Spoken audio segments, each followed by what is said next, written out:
آپ اپنے ماں باپ کو اف تک نہ کہو، ان کو اونچی آواز سے مت بولو، جب وہ سامنے آئے تو ادب سے بیٹھو، ادب سے بات کرو، چاہے آپ کتنے ہی مالدار ہو جاؤ، چاہے آپ کتنے بچوں کے باپ بن جاؤ، چاہے آپ ان کے خود اخراجات اٹھاتے ہوں، لیکن ماں باپ کے سامنے اونچی آواز کو اللہ تبارک و تعالی نے منع کیا۔ اور ماں باپ کی عزت قدر کرو، یاد رکھو جو اپنے ماں باپ کی عزت کرے گا تو اس کی اولاد اس کی عزت کرے گی، اور جو ماں باپ جو اولاد اپنے ماں باپ کی عزت نہیں کرتی، یاد رکھو اس کا حال بھی وہی ہونے والا ہے کہ اس کی اولاد بھی اس کو کوئی ٹکڑا دینے والی ہے۔ آج جب ہم جوان ہوتے ہیں اور ماں باپ بوڑھے پوزیشن میں آ جاتے ہیں تو ماں باپ کو بے عقل سمجھتے ہیں، اور اولادیں اپنے آپ کو یہ سمجھتی ہے کہ ہم سے بڑا عقل مند کوئی نہیں۔ یاد رکھو اگر ہم جتنے بھی مالدار ہو جائیں، جتنے بھی عقل مند ہو، ماں باپ کا درجہ اونچا ہے۔ کیوں؟ اس وجہ سے کہ پیدا کرنے والا اونچا ہی رہتا ہے اور جس کو پیدا کیا گیا وہ نیچا ہی رہتا ہے۔ خالق پیدا کرنے والا ہے، اور مخلوق اگر اونچی آواز سے بولے، اکڑ کر چلے تو اللہ تبارک و تعالی بھی برداشت نہیں کرتا ہے۔ اور ماں باپ اپنی اولاد سے بے حد محبت کرتے ہیں، لیکن جب اولاد اپنے ماں باپ کا سینہ پھاڑ دیتی ہے، اپنے ماں باپ کو گالی گلوچ دیتی ہے اور ماں باپ کی عزت نہیں کرتی اولادیں، تو باپ کے دل سے بد دعا ہی نکلتی ہے، دعا نکلنے کا کوئی چانس نہیں۔ ایک موقع پر ایک آدمی اپنے ماں باپ کو کچھ مال دے کر کے چلا گیا اور یوں کہا کہ میں چند مہینوں کے لیے جا رہا ہوں، میرا مال آپ رکھ لو، امانت کے طور پر رکھ لو۔ چنانچہ باپ نے مال رکھ لیا اور باپ کا کام چلتا رہا، کماتا رہا، کھاتا رہا، لیکن باپ کی یہ پوزیشن ہو گئی کہ باپ کمانے کے لائق نہیں رہا اور بیٹے کے مال کو استعمال کر لیا۔ بیٹے کا مال بھی ختم ہوا اور بیٹے کی مدت بھی ختم ہو گئی۔ بیٹا گھر پر آ گیا، آنے کے بعد باپ سے بولا، لاؤ میرا مال کہاں ہے جو میں آپ کے پاس جمع کر کے گیا تھا، امانت کے طور پر رکھ کر کے گیا تھا۔ چنانچہ باپ نے بڑی ہی نیچی آواز سے بولا، بیٹا وہ مال کو میں نے خرچ کر لیا، میری حالت یہ ہو گئی کہ میں کمانے کے لائق نہیں رہا۔ چنانچہ نبی پاک صلی اللہ تعالیٰ علیہ وسلم کا زمانہ تھا۔ چنانچہ باپ نے کہا کہ نبی پاک صلی اللہ تعالیٰ علیہ وسلم کے دربار میں چلتے ہیں اور جو نبی پاک صلی اللہ تعالیٰ علیہ وسلم فیصلہ کریں گے وہی فیصلہ ہم لوگ مانیں گے۔ چنانچہ نبوت کا دور تھا اور نبی پاک صلی اللہ تعالیٰ علیہ وسلم کے فیصلے کو لوگ مانا کرتے تھے۔ چنانچہ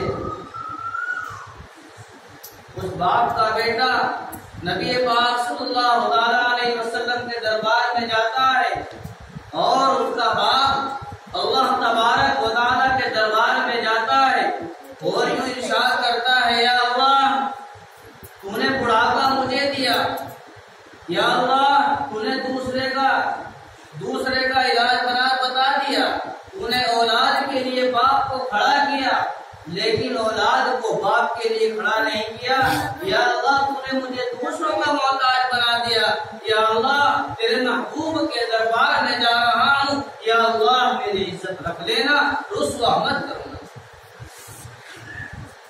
چنانچہ بیٹا نبی پاک صلی اللہ تعالیٰ علیہ وسلم کے دربار میں جاتا ہے اور باپ اللہ تبارک و تعالیٰ کے دربار میں جاتا ہے۔ چنانچہ نبی پاک صلی اللہ تعالیٰ علیہ وسلم کو پورا ماجرا سنایا جاتا ہے۔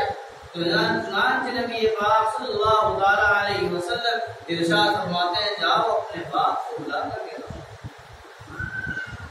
چنانچہ باپ زور و قطار روتا ہے اور ارشاد کرتا ہے یا اللہ اپنے محبوب کے دربار میں مجھ کو ذلیل مت کرنا، کیونکہ اگر نبوت کے دور میں باپ ذلیل ہوگا تو زندگی بھر تک قیامت تک باپ عزت دار نہیں دے سکتا، ذلیل ہوتا ہی ہے۔ چنانچہ دونوں چلے آتے ہیں، باپ زور و قطار ہو رہا ہے۔ چنانچہ نبی پاک صلی اللہ تعالی علیہ وسلم اس کے باپ کو دیکھ کر کے کھڑے ہو گئے اور فرمانے لگے اے بوڑھے ابا جان، تمہاری طرف سے سفارش آ چکی ہے، تم جو ہے پریشان مت ہو۔ چنانچہ جب بیٹا نبی پاک صلی اللہ تعالی علیہ وسلم کے پاس آیا تھا تو حضرت جبرائیل علیہ السلام نے کہا تھا کہ باپ کو ذلیل مت کرنا، اے نبی محبوب صلی اللہ تعالی علیہ وسلم آپ ایسا فیصلہ کرنا کہ باپ کی عزت رہ جائے۔ چنانچہ نبی پاک صلی اللہ تعالی علیہ وسلم نے جب فرمایا انت مال لابی، کہ تیرا مال تیرے باپ کے لیے ہے، لیکن آج کے دور میں حال یہ ہے کہ جو باپ کماتا ہے وہ اولاد کے لیے ہے، لیکن جو اولاد کماتی ہے وہ باپ کے لیے۔ ایسا ہی ہے آج ہمارے زمانے میں، ہمارے وقت میں ایسا ہے کہ جو ہمارا مال ہے وہ ہمارا ہے، جو ہمارے باپ کا مال ہے وہ ہمارا ہے، لیکن آگے چل کر بھی یہی وقت آئے گا اگر ہم نہیں سدھرے، آگے چل کر بھی ہماری اولاد یہی کہیں گی جو ہم نے کمایا وہ میرا ہے، جو میرے باپ کا مال ہے۔ حالات خراب ہونے کا مقصد یہ نہیں کہ ہم نے نمازیں چھوڑ رکھی ہوں، اللہ تبارک و تعالی نمازوں کو معاف فرما دیں گے، لیکن اگر اپنے ماں باپ کی عزت میں ذرا بھی قدردانی نہیں کی تو اللہ تبارک و تعالی معاف نہیں فرمائے۔ کیوں؟ کیونکہ اللہ تبارک و تعالی نماز نہ پڑھنے کو معاف فرما دیتے ہیں، اللہ تبارک و تعالی زکات نہ دینے کو معاف فرما دیتے ہیں، لیکن کیا اللہ تبارک و تعالی اپنے ساتھ کسی کو شریک کرنے کو معاف فرماتے ہیں؟ اللہ تبارک و تعالی شرک کو معاف نہیں فرماتے۔ کیوں؟ اس کی وحدانیت میں کمی آ گئی، اس کی بزرگیت میں کمی آ گئی۔ اللہ تبارک و تعالی اپنے ساتھ کسی کو شریک کرنا پسند نہیں فرماتے۔ تو کچھ کام باپ کے اللہ تبارک و تعالی جیسے ہیں۔ کیا مطلب؟ یعنی اللہ تبارک و تعالی ہم سب کو پالتا ہے، رزق دیتا ہے، عزت دیتا ہے، اور وہی کام باپ کے ہوتے ہیں۔ جب تو چھوٹا تھا تیرے والدین نے تیرا خیال رکھا، نیند حرام کی جب تجھے بخار آ جاتا تو خود پریشان ہو جایا اور تیرے لیے روزی کا اہتمام کیا، اپنا بھوکے رہے لیکن تجھے کھلایا۔ آج جب کھلانے کا وقت آیا تو ماں باپ کو کھانا نہیں ڈالنا، ان کی عزت نہیں کرنا، یہ گمراہی کا سبب ہے۔ اللہ تبارک و تعالی معاف نہیں فرمائیں گے۔ تو اپنے ماں باپ کی عزت کرو، اپنے ماں باپ کی قدر کرو۔ اگر جس کے ماں باپ زندہ ہے، حیات ہے، دنیا میں سانس لے رہے، ان کو وقت ہے کہ اپنے آپ جنت کما لیں، ان کی عزت کر لیں، اور جن کے والدین حیات نہیں ہے، دنیا سے روح ان کی پرواز کر گئے، دنیا سے چلے گئے، تو ان کو چاہیے کہ اپنے والدین کے نام سے صدقہ کرے، خیرات کرے اور قربانی کرے۔ لوگوں کو اکثر یہ سمجھ میں آتا ہے کہ جنت نماز میں ہے، جنت زکات ادا کرنے میں ہے، جنت عزت دینے میں ہے۔ ارے یاد رکھو جنت کہیں نہیں ہے، جنت ہمارے گھر ہی میں ہے۔ جنت ہمارے گھر میں ہمارے ماں باپ ہیں، ماں باپ کی عزت کر لو، ماں باپ کی قدر کر لو، جنت تو خود آپ کے پاس چلی ہے۔ لیکن آج ہم جنت تلاش کرتے پھر رہے گھر سے باہر، اور گھر میں پریشان ہے ہمارے ماں باپ، تو جنت کہاں سے مل جائے؟ آج کے حالات دیکھتا ہوں کہ اولاد ماں باپ کی عزت نہیں کرتے۔ خدا کی قسم یاد رکھو، جیسا وقت آپ اپنے ماں باپ کے ساتھ کر رہے ہو کل تمہارے ساتھ یہی ہو۔ جس کے ماں باپ زندہ ہے خدا کی قسم اس کے لیے جنت سامنے ہے، اور جس کے ماں باپ زندہ نہیں ہے، دنیا سے روح پرواز کر گئی، ان کے لیے جنت پردے کے پیچھے۔ اگر کوئی آدمی جیتے جی اپنے والدین کی عزت نہ کرے، اپنے والدین کو کھانا نہ ڈالے، اپنے والدین کو گھر پہ نہ سلائے، اپنے والدین کی بے عزتی کرے، اور مرنے کے بعد فاتحہ کر رہا ہے، قرآن پڑھوا رہا ہے، ان کے نام سے صدقہ کر رہا ہے، ارے جیتے بھی تو نے ان کے ساتھ کیا کیا تھا وہ تو پہلے معاف فرما لے، جنت جب دور چلی گئی تو اس کو قریب لانے کے لیے مال دے رہا ہے، جب جنت قریب ہوئی تو اس کی عزت نہیں۔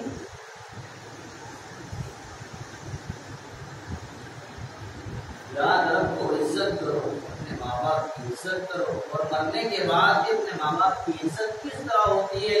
اپنے ماں باپ کی عزت اس طرح ہوتی ہے کہ ان کے ماں کے نام سے صدقہ کریں، ان کے نام سے قربانی کریں۔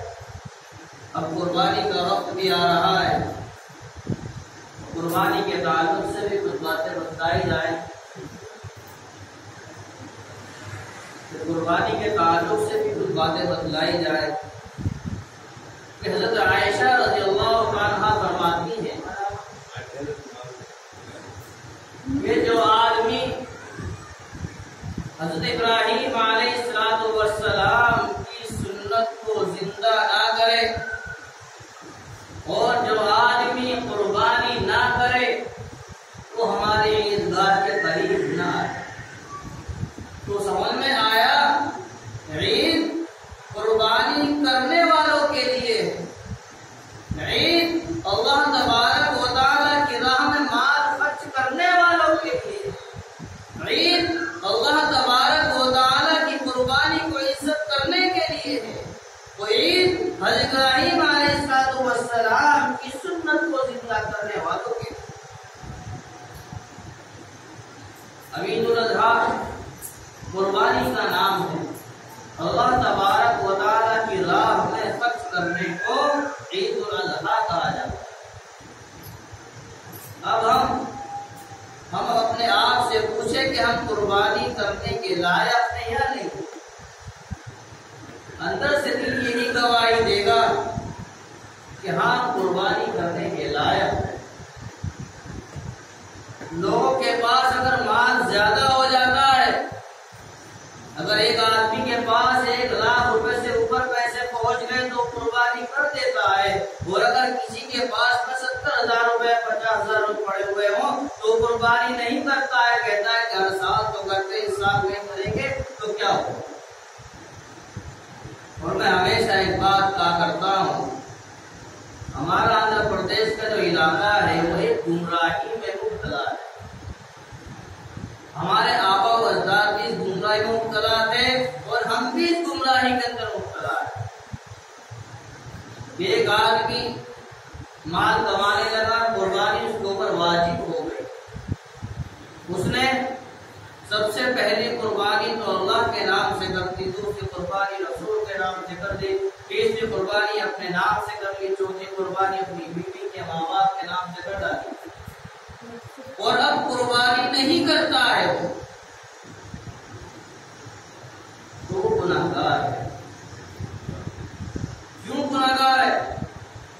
وہ اس وجہ سے گناہگار ہے کہ ماں باپ کی قربانی کرنا کوئی ضروری نہیں تھا، رسول کے نام سے قربانی کرنے کی کوئی ضرورت نہیں ہے، اللہ کے نام سے قربانی کرنے کی کوئی ضرورت نہیں ہے، اور اپنے بیوی بچوں کے نام سے قربانی کرنے کی کوئی ضرورت نہیں ہے۔ ہر سال قربانی کرو، اپنے نام سے قربانی کرو، اور اپنے نام سے قربانی کر لینے کے بعد پھر بعد میں رسول کے نام سے، اللہ کے نام سے، پورے کے نام سے۔ اب ہمارے درمیان نہ جانے کتنے آدمی ایسے بیٹھے ہوئے ہیں کہ جس نے اپنے نام کی قربانی کرنے کے بعد اپنے ماں باپ کے نام سے کری، بیوی کے نام سے کری، بچوں کے نام سے کری، اللہ اور رسول کے نام سے کری، لیکن اپنے نام کی قربانی ایک مرتبہ کری۔ بندہ تو گناہگار ہے۔ اپنے نام سے قربانی کرنا تو اللہ تبارک و تعالیٰ نے مال دیا ہے، اپنے نام سے قربانی کرنا ہر سال ضروری ہے، لیکن یہ سمجھ لینا کہ ہم نے پچھلے سال تو اپنے نام سے کر دی، اب کے ابا کے نام سے کر دیتے ہیں، اب کی اماں کے نام سے کر دیتے ہیں، تو قربانی ادا نہیں ہوگی ہمارے نام کی، ماں باپ کے نام کی قربانی ادا ہوگی۔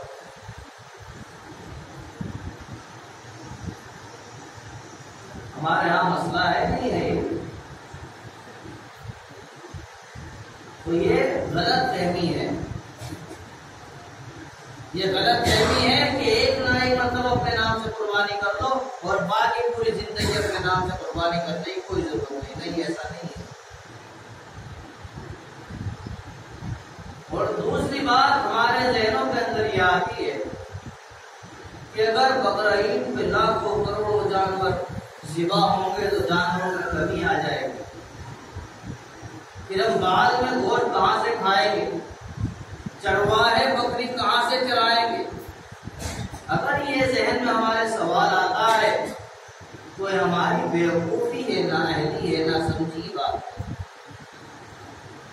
ایک بات کا تجربہ کر لیجئے، جس علاقے میں جو چیز زیادہ کٹتی ہوگی وہی چیز زیادہ پائی جائے گی۔ ہمارے علاقے کے اندر بھینسیں زیادہ کٹتی ہیں تو بھینسیں زیادہ پائی جاتی ہیں، ہمارے علاقے کے اندر گائے بھینس کا کم پڑتی ہے تو گائے بھینس نہیں پائی جاتی، ہر جگہ گائے بھینس نہیں ملتی، لیکن اس علاقے کے اندر گائے بھینس کٹتی ہے، گائے کٹتی ہے، بیل کٹتے ہیں تو ہر جگہ گائے بھینس پائے جاتے نہیں پائے جاتے۔ تو جو چیز زیادہ کٹتی ہے، جو چیز زیادہ سخاوت میں پائی جاتی ہے، جو چیز زیادہ خیرات ہوتی ہے، وہ چیز اتنی ہی زیادہ پائی جاتی ہے۔ اب قربانی کرنا حضرت ابراہیم علیہ السلام کی سنت ہے۔ اب اس سال ہم نے قربانی کر لی، اب اگلے سال بھی اللہ تبارک و تعالی اس سنت کو زندہ کرنے کا موقع ہے۔ لیکن یاد رکھو، شہروں کے اندر، ٹاؤن کے اندر تو اکثر لوگ قربانی کر لیتے ہیں، لیکن ہم سب دیہات کے لوگ اکثر قربانی کرنے سے پیچھے رہ جاتے ہیں۔ یہ مت سمجھو کہ ہم دیہات کے اندر رہتے ہیں تو اللہ تبارک و تعالیٰ کو معلوم نہیں کہ ہمارے پاس پیسہ ہے یا نہیں ہے، اور ہم قربانی کے وسعت کے لائق ہے یا نہیں ہے۔ اللہ تبارک و تعالیٰ ٹاؤن والے کو بھی جانتا ہے اور دیہاتی کو بھی جانتا ہے، گاؤں والے کو بھی جانتا ہے۔ تو قربانی آ رہی ہے، قربانی کرنے کی نیت کرے اور اچھا موٹا جانور لے کے آئے۔ اگر کسی کے پاس میں بکرا لانے کے وسعت پیسے نہ ہو تو وہ گائے کے اندر حصہ لے، بیل کے اندر حصہ لے، لیکن ایسا نہ ہو کہ قربانی کرنے سے ہاتھ پیچھے روک لے۔ قربانی ضرور کرے۔ جب ہمارے گھر میں کوئی بیمار ہوتا ہے اور گھر پہ پیسے نہ ہو تو بتلاؤ اس کی دوا معالجہ کے لیے پیسے ہم ادھار نہیں لیتے، یا ہمیں کوئی چیز خریدنی ہو اور اس میں 50,000 30,000 تک پڑ رہے ہو اور ساری دولت اسی میں زمین میں چلی گئی ہو، تو کیا ہم 30-40,000 کو ادھار نہیں لیتے؟ جب بیماری آتی ہے تو ادھار پیسے لے لیتے ہیں، جب کوئی چیز خریدنے کی باری آتی ہے ادھار پیسے لے لیتے ہیں، لیکن جب اللہ تبارک و تعالیٰ کے احکام سامنے آ جاتے ہیں تو ادھار تو لینے کی دور بات، جو پیسے جمع ہوتے ہیں ان میں یہ نہیں بتلا دیتے ہمارے پاس پیسے نہیں۔ یاد رکھو، اللہ تبارک و تعالیٰ سب کے دلوں کو جانتا ہے کہ کس کے پاس کتنی وسعت ہے۔ اللہ تبارک و تعالیٰ نے کس کو وسعت دے رکھی اس کو معلوم، اور جو اپنے آپ کو یوں کہے میرے پاس وسعت نہیں ہے، اگر وسعت بول رہا ہے تو الحمدللہ، اگر وہ جھوٹ بول رہا ہے تو وہ جہنم کے راستے ہو جاتا ہے۔ حضرت ابو ہریرہ رضی اللہ تعالیٰ عنہ کی روایت ہے کہ نبی پاک صلی اللہ علیہ وسلم نے ارشاد فرمایا، سخی آدمی آدمیوں سے بھی قریب ہے، جنت سے بھی قریب ہے، اور اللہ کے بھی قریب ہے، اور جہنم سے دور ہے۔ اور بخیل آدمی، کنجوس آدمی، پیسے ہونے کے باوجود اپنے آپ کو بولتا ہے کہ پیسے نہیں ہے، اس بخیل کے بارے میں حدیث کے اندر یوں آتا ہے کہ کہ وہ آدمی سے بھی دور ہے، مسجد سے بھی دور ہے، اللہ سے بھی دور ہے، لیکن جہنم کے قریب ہے۔ حضرت زکریا علیہ نبینا علیہ السلام نے شیطان سے معلوم کیا کہ تو سب سے زیادہ کس سے گھبراتا ہے؟ تو شیطان نے کہا فاسق سفی سے۔ سب سے زیادہ گھبراتا ہوں میں فاسق سفی سے۔ اور مجھے ڈر کس سے نہیں لگتا؟ بولے مومن بخیل سے ڈر نہیں لگتا ہے۔ اور مطلب ایک آدمی نمازی ہے، پرہیزگار ہے، روزے دار ہے، اور کنجوسی کو لو لیٹر لے رکھا ہے، کنجوسی میں انہیں میڈل لے رکھا ہے۔ اور ایک آدمی وہ ہے جو مسجد سے دور ہے، نمازوں سے دور ہے، اور اللہ کی عبادتوں سے دور ہے، لیکن جب وہ کوئی اس کے پاس سوال کرنے آئے تو اس سوال کو پورا کر دیتا ہے۔ مجھے اس آدمی سے ڈر لگتا ہے جو کبھی نماز نہیں پڑھتا ہے، کبھی روزہ نہیں رکھتا ہے، کبھی قرآن نہیں پڑھتا ہے، لیکن جب اس کو پیسے خرچ کرنے کی باری آتی ہے تو اللہ تبارک و تعالیٰ کی راہ میں پیسہ خرچ کر دیتا ہے۔ مجھے اس شخص سے ڈر لگتا ہے کہیں اللہ تبارک و تعالیٰ کو رحم نہ آ جائے کہ یہ فاسق سفی ہے اور میری راہ میں خرچہ کر رہا ہے، کہیں اس کی نمازوں کو، روزوں کو، سب کو بھول کر کے بات۔ فرمایا کہ مومن بخیل سے کیوں نہیں ڈرتا ہے؟ فرمایا کہ مومن بخیل سے میں اس لیے نہیں ڈرتا ہوں کہ مومن تو اپنے بخل کی وجہ سے جہنم میں جا رہا ہے، مجھے کیا ضرورت ہے؟